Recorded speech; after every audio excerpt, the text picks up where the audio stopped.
She slapped at the linoleum with her open hand. She'd been frying an egg. Her ring clapped the air. All those children. Who is flying these things? My father's connection to the crash was tenuous. A man on board had been the brother of a classmate of his. There were telephone calls, so many of them, and then a frantic hustling on my father's part that culminated 2 weeks later in an office near Hartford, where he agreed to represent 10 of the affected families. By then, my father had collected enough information to believe he had a case. There was evidence that executives from the airline knew the plane's engines were damaged.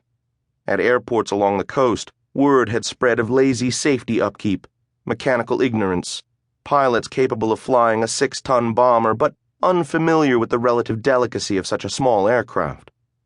One night before it all really started, I found him at our kitchen table in his underwear, blueprints and memos and cigarettes scattered in a mess.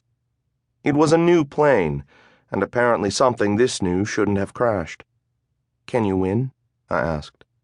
He moved to make a space for me at the table and asked me to sit down. "What do you see?" he asked, pointing to the diagram of an airplane engine. "Gibberish," I said. "Squiggles?" He laughed. "Me too." He wasn't the best person for the job, something he likely kept to himself. He had been an ambulance chaser before all of this, your average slip-and-fall-and-sue attorney. And if for any reason my mother needed to get a hold of him in those days, her best bet was to search the waiting areas of the city's emergency rooms, where invariably he was sure to be camped out with his coffee, his cigarettes, and a stack of his business cards. His arrogance was often mistaken for the genuine artifact, skill or competence, or some combination of the two. His strategy was to charge only a small retainer fee, enough for us to pay our rent and to eat and occasionally to see a movie. In return, he demanded a larger-than-usual portion of any potential winnings. He claimed that it would be difficult to emerge with a victory. The arrangement, he told his new clients, was a safe bet. The number of plaintiffs grew.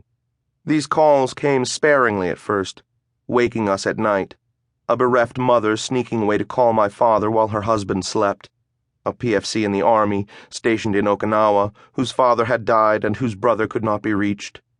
Letters arrived. 2 Cuban women had stood waiting at the airfield in Miami, unknowing before word arrived. The abbess of a Connecticut orphanage wrote, claiming to represent one of the children. The girl had been on her way to New York to meet her new parents.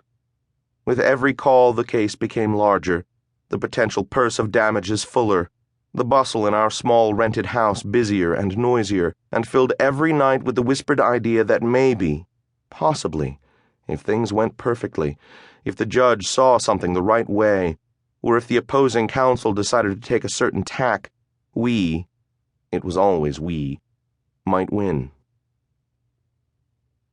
The first press photograph of my father was published in the New York Herald in August 1947. It shows him emulating one of Hoover's G-men. A fedora tipped low, covering his face, a fussy double Windsor, black jacket, black pants, black belt, black shoes, an old gold cigarette on his lip, a charcoal Chesterfield trench coat, and a leather briefcase. "What do you expect to happen here?" a reporter is quoted as asking him. "Are you hoping to bring down the entire passenger aviation industry? Do you expect us to revert to the railroads to get around? Is that what you want, Mr. Wise?" "Bring down," my father answered, laughing. What a terrible choice of words. My father was a handsome man. All my life people had said this to me, but I had never really seen evidence of it until he began to appear in the papers. His thin face, pointed cheeks, a cupid smile, a rumor of white in his widow's peak. The first time we saw his picture in the news, my mother told me that publicity made a man more beautiful. She put her fingers down onto a photograph of him. "His eyelashes," she said. "Look, he's got the eyelashes of a lady." The attention didn't surprise my father. He had a certain glint in his eyes that seemed to imply he'd expected something like this all his life. Lucky for him that in those days the class-action suit seemed revolutionary. The idea that big business could put lives at risk without recourse seemed to tap at some primal suspicion seeking a new home after the war. People love an enemy, and without the Germans or the Japanese...